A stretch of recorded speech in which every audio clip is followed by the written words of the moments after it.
ડીસામાં લાગેલી જે ફેક્ટરીની અંદર આગ હતી તે આગની અંદર 17થી વધુ લોકોના મોત નીપજ્યા છે। જો કે આગની કાંડને લઈને લોકોમાં ભારે રોષ જોવા મળી રહ્યો છે। એક પ્રત્યક્ષદર્શી આપણી સાથે છે જેમને આ આગ લાગી ત્યારે પોતાની નજરે જોયું હતું। ભવાનસિંહ ઠાકોર નામના વ્યક્તિ છે। શું કહેશો, જ્યારે આગ લાગી ત્યારે આપ ક્યાં હતા અને આપે શું જોયું હતું? આ આગ લાગી ત્યારે મારા ઘરેથી હું ડીસા જવા નીકળેલો હતો અને મારા ઘરેથી ફોન આવ્યો કે ધડામજીનો અવાજ ક્યાં થયો છે, તો તમે ક્યાં છો પપ્પા? એટલે મેં કીધું હું ગાડી લઈને ડીસા જઈ રહ્યો છું। એટલે મેં આગ લાગતા જોઈ એટલે મારી ગાડી બાજુમાં શિવશંકર કોલેટર છે ત્યાં મૂકી દીધી અને તરત દોડીને અહીંયા આવ્યો।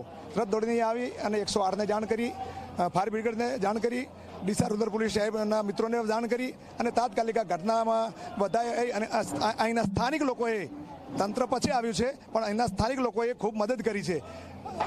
એને આ આગ મેં મારા નજરે જોઈ છે કે એટલો અવાજ હતો ને એટલે વાત જ છોડો, લગભગ ઢુવા, ધરપડા, માણેકપુરા એટલે પણ અવાજ અભળાનો છે સાહેબ। આપ પ્રથમ અહીંયા આવ્યા અને આવ્યા એટલે કેવા દ્રશ્યો હતા અહીંયા આવ્યા એટલે દ્રશ્યો હતા કે લાશના ટુકડા અંદર પડ્યા હતા, બારોબાર છૂટે, કોઈ વેણી ના શકાય, કેવી રીતે વેણવા? એમાંથી અમે આ ના કરી અને 4 છોકરાઓને વેણી અને ભેગા કર્યા અને 4 જણા અમે હતા એ ભેગી કરી અને લાશને ત્યાં મોકલી અને પાલનપુર દવાખાને સિવિલમાં મોકલી છે। બાકી પોલીસ સ્ટાફ પણ સારી રીતે કામ કરી રહી છે।